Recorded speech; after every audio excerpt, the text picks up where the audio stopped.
Whatever you want from someone else, give it to yourself first. If you want compliments from someone else, give them to yourself first. If you want validation from someone else, give it to yourself first. Because no matter how many of them they give you, if you never gave it to yourself in the first place, it will never be enough. Can you guess my biggest insecurity?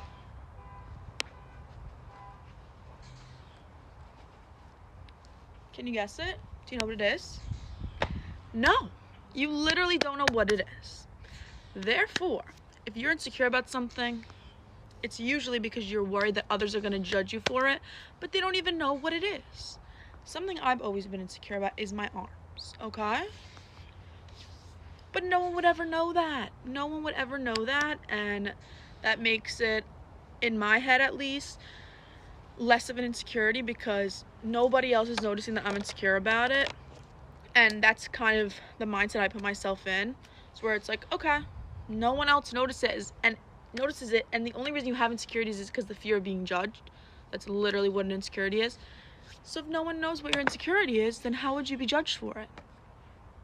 Don't be insecure. Love yourself wholeheartedly, because you have one body, you have one brain, one life. Don't waste it by worrying about the small things. Live it by appreciating the small things. Okay, baddies? Have an amazing day. This is my stomach first thing in the morning. I haven't had breakfast, I haven't even drunk water, and it's not flat. I don't have the morning skinny, but that doesn't make me any less worthy of eating breakfast. That doesn't make me unhealthy, and it certainly doesn't make me less beautiful. And despite what my commenters think, no, I'm not pregnant. This is just my natural body. This is my natural stomach. This is my stomach at its healthiest form. And it might not look like what society's ideal body is, but that's okay because I'm on my own journey and so are you. So if your stomach isn't flat in the morning, if your stomach isn't flat any time of the day, that doesn't make you any less worthy of eating food. It doesn't make you unhealthy, and it certainly doesn't make you any less beautiful. So treat your body with kindness because you deserve it. If you eat less and move more, you'll lose weight. If you eat less, move more, and eat plenty of protein, you'll lose body fat. If you eat less, move more, eat plenty of protein, and strength train, you'll lose body fat and build muscle. Hey girl! These are 5 things I did to start loving my body. Unfollow everyone who makes you feel like shit. Trust me, do it, chuck the phone. Food is fuel. You can't just avoid the relationship with it, you have to have a good one. Start wearing clothes that you like, clothes that you feel comfortable in. Fix your posture, fake it till you make it, and realize even the people you think are really confident are probably insecure.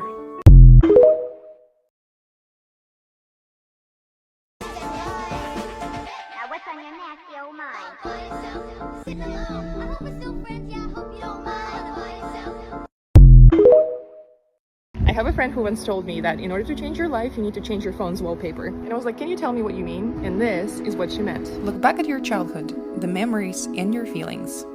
What do you remember? If you were criticized, neglected, abandoned by adults, or weren't accepted by your peers, chances are that now you're struggling with self-worth, which is taking you further away from the dream life that you know you deserve. Your inner child's wounds are holding you back. So what if we start healing them today by doing this experiment? Find an old album with the photos of yourself where you remember going through a difficult time in your life. Take a picture of that photo and make this your phone's screensaver. And for the next 21 days, every time you're going to look at your phone to check the time or notifications, you will see this picture of your younger self. And in that moment, please say to yourself the following 4 things. You matter. You're here for a reason. You are significant, and you are enough. You can't change the past, but the truth is, you don't need to, because the most important person who needs to love and believe in you has been with you all along. It is yourself.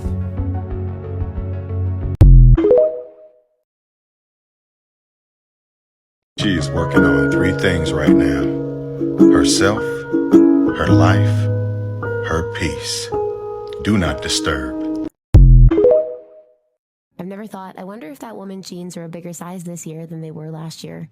Never sat at a table and repeated a story about the way someone's arms looked in their tank top or which notch someone had on their belt when I saw them last. I cannot wait for you to meet her. She's in such good shape. Doesn't roll off the tongue like I cannot wait for you to meet her. She's so nice and funny. You are going to love her. I promise you from the deepest part of my soul, you will be remembered for the way that you are, not the way that you look.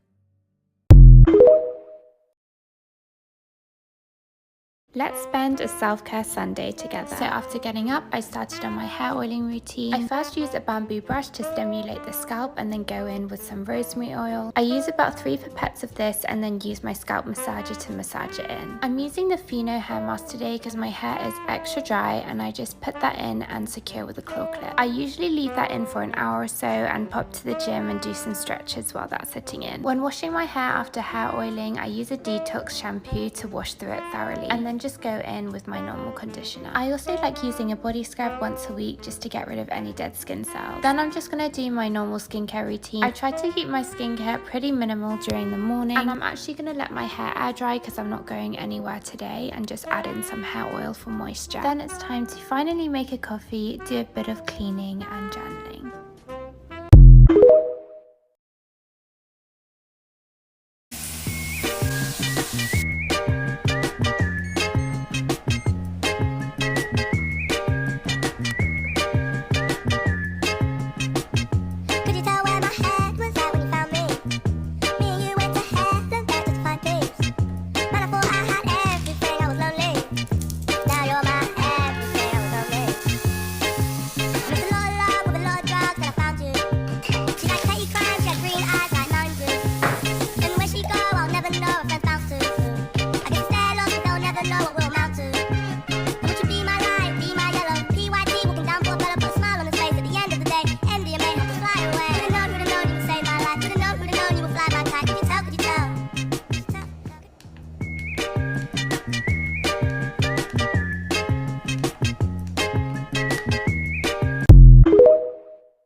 Just in the background, and she says, I wish that I could be like the cool kids, 'cause all the cool kids, they seem to fit in. I wish that I could be like the cool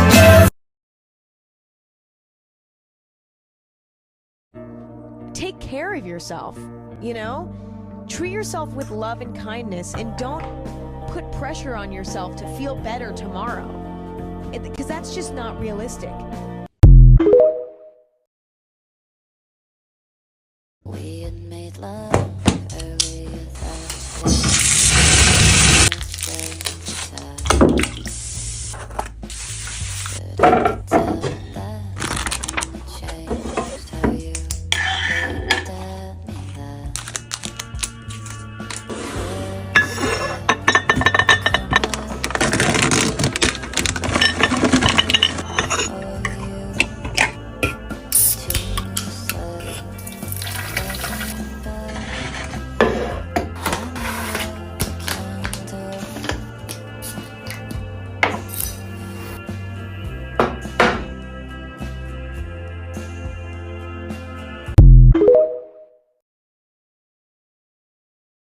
Self-care Sundays are my beauty maintenance version of We Have Food at Home. These are a few things that have helped me save money and have elevated my weekly routines. A full leg wax at waxing centers is $70. Waxing at home has truly been a game changer. Doing this at home is literally a fraction of the cost. A steamer for weekly facials to really get in there and do a deep pore cleanse once a week. Learning how to thread at home has single-handedly replaced dermaplaning. I just feel like it's better for hair removal. It is 100 times easier than it looks. You can use any type of of thread for this, you're going to create a loop and place your hand on one side of the loop and twist about 10 to 12 times. Get comfortable with the open and closing motion. This part of the opening is a part that removes the hair when you open and close, so that's the side you're going to want to place against the hair growth. A jelly mask or a sheet mask once a week is that extra boost of moisture for your skin. Lash lifts and brow laminations make the biggest difference. The at-home kits typically last about 3 weeks, and I do it like every 4 to 6. Weekly blowouts at home, especially if you use Velcro rollers for extra volume. Before this routine became a holy grail, a maintenance checklist was my go-to. Definitely something that kept me on track as far as what I needed weekly or bi-weekly, and I also have it in my bio for you guys.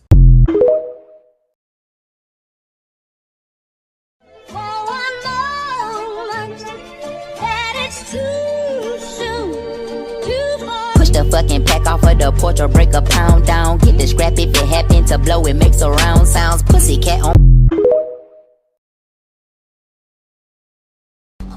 Thank you, Jesus. No, thank you, Blair.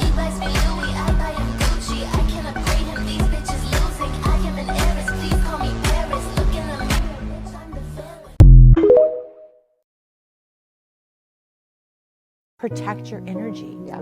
Do things with people that you love. Give love, try to receive the love back, and just be the best version of yourself that you can possibly be. A lot of people in our world experience an immense amount of despair. People crave love, safety, and belonging, but they're just not totally sure how to get it. Maybe a person feels filled up when they're validated by another person, or in a relationship, someone expresses that they desire them. But then when they're alone, they feel completely empty and deeply sad. What common spirituality and personal development says is that that person has low self-worth. And the solution to their problem is to increase their self-worth. So I have a lot of clients come to me who have achieved remarkable things externally, but feel empty internally. And because of their exposure to all these narratives about that being a worth problem, they really believe that the solution to the problem is to just somehow convince themselves that they are worthy. And it frustrates me so much because I find that that just has people digging themselves in an even deeper hole of darkness, despair, and confusion. And to be honest with you, I'm going to fire some shots here. The people who are recommending that you just figure out how to convince yourself that you're worthy, I think those people are confused too. I don't think they know what they're talking about. I don't think that they have produced the internal result that they are trying to tell you how to produce. They may know how to allude to the thing and say the right words, but I don't think they know how to be the thing. So let me tell you about what self-worth actually is. A person who we might describe as having self-worth does these two things. They prioritize their internal experience, and they actively increase the value of their internal experience. Let me explain what both of those mean. Okay, prioritizing your internal experience. Most people who are experiencing an immense amount of despair and sadness in life are living life in a way where they're hoping that presenting an avatar to the world, an avatar that they think will be accepted and liked by other people, will be the thing that gets them acceptance and therefore fulfillment. And the more a person is hoping that the avatar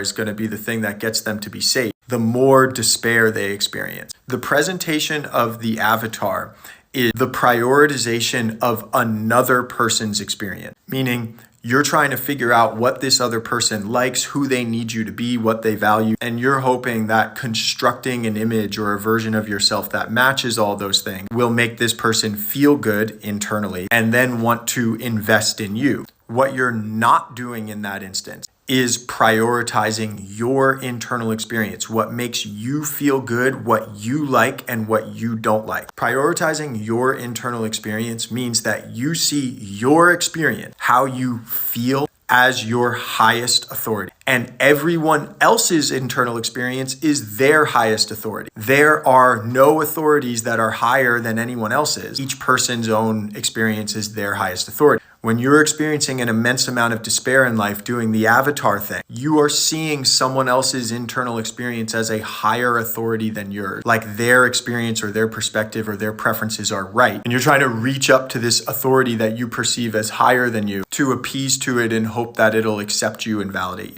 To get out of that, you have to choose to prioritize your internal experience. What you like, what you dislike, your preferences, how you feel is your highest authority. Everyone else's internal experience is their highest authority. Okay, so once you've chosen to prioritize your internal experience, you want to increase the value of your internal experience. So what does that mean? That means being aware of how things feel, like feel in your body, not in your head, not your ideas about them, how they actually feel. Savoring how they feel, like drinking a fresh squeezed glass of orange juice, letting it run through your bloodstream, touching every cell in your body, and choosing to notice and invest your attention and energy into the things that help you have this savory feeling in your body that you like. The more you pay attention to the experience and appreciate it, the internal experience, the more valuable your experience will become to you. Your value is subjective. There's no such thing as inherent value. Your value is primarily determined by you choosing to prioritize your internal experience and practicing savoring and appreciating your internal experience. And the more you become a person who chooses to do those two things, the easier it'll be to access the enriching relationships, the connection and the love, safety, and belonging, the satisfaction and the fulfillment you are craving. Hi baby, here's some advice I periodically give to myself when I need to remind myself of my worth. If it's costing me my peace again and again and again, it's too expensive, I don't need it. Not everyone has the same heart as you, and you can't expect them to. Stop neglecting your needs and saying yes when you mean no. Doing something for someone else but with resentment doesn't make you a better person. If the same people keep letting you down, it's time to ask yourself why you keep allowing it. You don't need to spend your life making people feel comfortable. That's not your job. It's also not your job to be responsible for other people's emotions. Don't lie to yourself and say that something's not bothering you if it is. Cutting yourself off from pain also cuts you off from experiencing pleasurable feelings like joy. Let it hurt if it hurts. You're not dramatic for feeling angry. Every single human on this planet experiences anger. Some people are just really good at repressing it. If you need a moment of self-pity, go for it, enjoy it, but don't stay there too long. You're not the victim of your own life. I'm never gonna let anyone ever again make me feel that way. And What most people don't understand about what it actually means to have low self-worth is that you actually do not have a strong sense of self, and that this means that your nervous system is dysregulated, and that it is almost always caused by shame. Shame sits at the level of your identity and negatively impacts the relationship that you have with yourself by making you believe that you are inherently unworthy of having access to safety, love, and connection, and all the things that us as human beings are inherently, primally wired to need from the moment of birth. So when we talk about not having a strong sense of self-worth, this cannot just be fixed by forcing yourself to get up and go to the gym, and a lot of these kind of mindset hacks that a lot of people talk about are being delulu. This means fundamentally addressing the role that shame has played in previously being a coping mechanism for you that is now no longer doing its job in a way that is supporting you in any way. And in order to process and release shame, you need to be able to move towards compassionate self-correction instead of escalating self-blame and shame. Beautiful things don't ask for attention.